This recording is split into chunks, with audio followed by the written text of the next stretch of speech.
തുർക്കിക്കെതിരായിട്ട് India ചില നടപടികളൊക്കെ എടുക്കുന്നുണ്ട്. പാകിസ്ഥാനെ സപ്പോർട്ട് ചെയ്യുന്നതിന്റെ കാരണത്താൽ തന്നെയാണ് ഇന്ത്യ അത് ചെയ്യുന്നത്.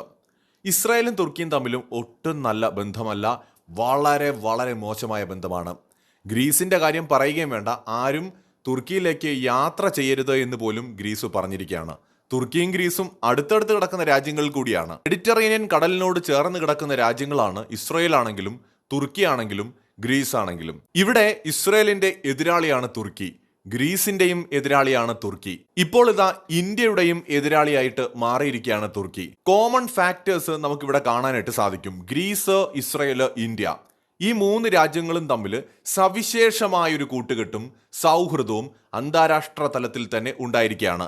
അതിന്റെ കാരണം പലതാണ്. ഏറ്റവും പ്രധാനപ്പെട്ട കാരണം എന്ന് പറയുന്നത് ഭീകരവാദവുമായി ബന്ധപ്പെട്ട വിഷയങ്ങൾ തന്നെയാണ്. ഉദാഹരണത്തിന് ഇന്ത്യയുടെ കാര്യം എടുത്താൽ, പാകിസ്ഥാൻ എന്ന് പറയുന്ന രാജ്യമാണ് ഇന്ത്യയിൽ ഭീകരവാദത്തെ വളരെയധികം പ്രൊമോട്ട് ചെയ്ത് ഇന്ത്യയിലേക്ക് ഭീകരവാദത്തെ കയറ്റുമതി ചെയ്യുന്നത്. പാകിസ്ഥാനെ സപ്പോർട്ട് ചെയ്യുന്നതിലൂടെ തുർക്കി ഇന്ത്യയുടെയും ശത്രുവായിട്ട് മാറുകയാണ്. ഇനി അടുത്തത് ഇസ്രായേലിലേക്ക് ഭീകരവാദികൾ വരുന്നത് ലെബനനിൽ നിന്നുമാണ്. അതുപോലെ തന്നെ ഇസ്രായേലിനെ തകർക്കുക എന്ന ലക്ഷ്യത്തോടെ പ്രവർത്തിക്കുന്ന ഭീകരവാദികൾ ഗാസയിലുണ്ട്, പലസ്തീനിലുണ്ട്. ഇതിനെ കഴിഞ്ഞ കുറെ കാലങ്ങളായിട്ട് ഇസ്രായേൽ ചെറുത്ത് തോൽപ്പിക്കുകയാണ്. ഈ ഭീകരവാദികളുടെ പ്രവർത്തനം കാരണമാണ് പാലസ്തീൻ എന്ന് പറയുന്ന ഒരു സ്വതന്ത്ര രാജ്യം പോലും ഉണ്ടാകാതെ ഈ അവസ്ഥയിലേക്ക് പോകുന്നത്. സത്യത്തിൽ ഇസ്രായേലും പാലസ്തീനും ഒരേ സമയത്ത് നിലനിൽക്കാനുള്ള എല്ലാ സാഹചര്യവും ഉണ്ടായിരുന്നു. എന്നാൽ പാലസ്തീന്റെ മണ്ണിൽ പ്രവർത്തിക്കുന്ന ഭീകരവാദ സംഘടനകൾ ഇസ്രായേലിനെ ടാർഗറ്റ് ചെയ്യുന്നതിലൂടെ ഈ ഒരു സാഹചര്യം ഇല്ലാതായി മാറിക്കൊണ്ടിരിക്കുകയാണ്. പാകിസ്ഥാനിൽ പ്രവർത്തിക്കുന്ന ഭീകര സംഘടനകൾക്ക് പരിശീലനവും വേണ്ട സഹായവും ചെയ്തു കൊടുക്കുന്നത് പാകിസ്ഥാൻ പട്ടാളവും ഭരണകൂടവുമാണ്. പൂർണ്ണ പിന്തുണ തുർക്കി നൽകുന്നു, സാമ്പത്തികമായും സൈനികമായും ഒക്കെ. ഇസ്രായേലിനെതിരെ പ്രവർത്തിക്കുന്ന ഭീകരവാദികൾക്ക് സാമ്പത്തികമായും സൈനികമായും ആയുധങ്ങളുടെ രൂപത്തിലുമൊക്കെ സഹായം ചെയ്യുന്നത് തുർക്കി തന്നെയാണ്. ഇനി ഗ്രീസിന് എന്താണ് ഇവിടെ പ്രശ്നം എന്ന് ചോദിച്ചു കഴിഞ്ഞാൽ, ഈ ലെബനനിലുള്ള ഭീകരവാദ സംഘടനകളും ഈ ഇസ്രായേലിനോട് ചേർന്ന് കിടക്കുന്ന ഗാസയിലും അതോടൊപ്പം തന്നെ പലസ്തീന്റെ ഭാഗങ്ങളിലുമുള്ള തീവ്രവാദ സംഘടനകളും ഗ്രീസിനെയും ടാർഗറ്റ് ചെയ്യുന്നുണ്ട്. ഗ്രീസ് എന്ന് പറയുന്നത് പുരാതനമായൊരു സിവിലൈസേഷനാണ്.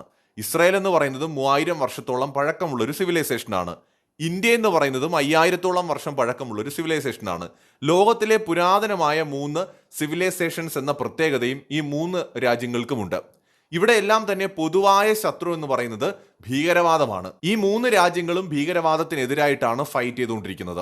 ഈ 3 രാജ്യങ്ങളും അതിനാൽ തന്നെ പല കാരണങ്ങളാൽ ഒരേ സാഹചര്യത്തിലൂടെ കടന്നു പോവുകയും ഒരേ ത്രെട്ടുകൾ അഭിമുഖീകരിക്കുകയും ചെയ്യുന്നത് കൊണ്ട് ഒരേ മനസ്സോടെ പ്രവർത്തിക്കാനുള്ള സാധ്യതയുണ്ട്. പ്രത്യേകിച്ച് ഗ്രീസും ഇന്ത്യയും തമ്മിലുള്ള സഹകരണം വളരെയധികം വർദ്ധിച്ചിരിക്കുകയാണ്. വൈകാതെ ഇന്ത്യയിൽ നിന്ന് വളരെയധികം ആയുധങ്ങൾ വാങ്ങുന്ന ഒരു യൂറോപ്യൻ രാജ്യമായിട്ട് ഗ്രീസ് മാറും. അതും പ്രധാനപ്പെട്ട ആയുധങ്ങൾ തന്നെ.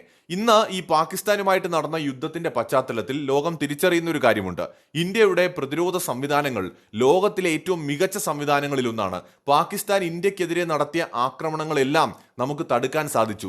ഡ്രോൺ ആക്രമണങ്ങൾ, ബാലിസ്റ്റിക് മിസൈലുകൾ ഉപയോഗിച്ചുകൊണ്ടുള്ള ആക്രമണങ്ങൾ, പാകിസ്ഥാന്റെ ഷഹീൻ മിസൈലുകൾ എന്ന് പറയുന്നത് അവർ വളരെ ആരവത്തോടെയാണ് ആ മിസൈൽ ഇന്ത്യക്കെതിരെ വിക്ഷേപിക്കുന്നത്. അതിന്റെ ദൃശ്യങ്ങളൊക്കെ വന്നിട്ടുണ്ട്. പക്ഷേ മിസൈൽ എവിടെ പോയെന്ന് ആർക്കും അറിയില്ല. കാരണം എന്താണ്? ഇന്ത്യയുടെ വ്യോമ പ്രതിരോധ സംവിധാനങ്ങൾ അതിനെ നിഷ്പ്രഭമാക്കി കളഞ്ഞു. അപ്പോൾ ഇത്രയും മികച്ച വ്യോമ പ്രതിരോധ സംവിധാനങ്ങൾ ഇന്ത്യയിൽ ഉള്ളപ്പോൾ ഇന്ത്യയിൽ നിന്ന് അവ വാങ്ങുന്നതിനെ കുറിച്ച് ഗ്രീസും ഒരുപക്ഷെ ഭാവിയിൽ ഇസ്രായേൽ പോലും ചിന്തിച്ചേക്കാം. കാരണം ഇസ്രായേലിന്റെ അടുത്തുനിന്ന് ഇന്ന് നമ്മൾ ആയുധങ്ങൾ പലതും വാങ്ങിയിട്ടുണ്ട്. ഭാവിയിൽ നമ്മളുടെ അടുത്തുനിന്ന് ഇസ്രായേലും ആയുധങ്ങൾ വാങ്ങാം, ഗ്രീസും വാങ്ങാം. എന്ന് വെച്ചാൽ ഇന്ത്യ ഒരു സ്വയം പര്യാപ്ത രാജ്യമായി മാറുന്നതിനോടൊപ്പം ഇന്ത്യയുടെ പ്രാധാന്യം ആഗോളതലത്തിൽ വർദ്ധിക്കുകയാണ്. തുർക്കിയുടെ ഭാഗത്തു നിന്നുള്ള ഭീഷണിയാണ് ഗ്രീസ് നേരിടുന്നത്. തുർക്കി സപ്പോർട്ട് ചെയ്യുന്ന ഭീകരവാദികളുടെ ഭാഗത്തു നിന്നുള്ള ഭീഷണിയും. അതിനെ നേരിടാനായിട്ടുള്ള വ്യോമ പ്രതിരോധ സംവിധാനങ്ങൾ ഏറ്റവും മികച്ചവ ഇന്ന് ഇന്ത്യയുടെ കയ്യിലുണ്ടെന്ന് ഗ്രീസ് അടക്കമുള്ള ലോകരാജ്യങ്ങൾ മനസ്സിലാക്കി കഴിഞ്ഞിട്ടുമുണ്ട്. അപ്പോൾ ഈ സാഹചര്യത്തിൽ ഇന്ത്യ, തുർക്കി, ഇസ്രായേൽ എന്ന ഒരു 3 രാജ്യങ്ങൾ തമ്മിലുള്ള ഒരു കൂട്ടുകെട്ടിന് വലിയ സാധ്യതയുണ്ട്.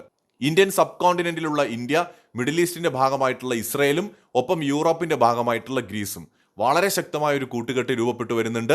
ഇത് തീർച്ചയായും തീവ്രവാദത്തിനെതിരായിട്ടുള്ള ഒരു കൂട്ടുകെട്ടാണ്. മറ്റൊരു വീഡിയോയുമായി വീണ്ടും വരാം.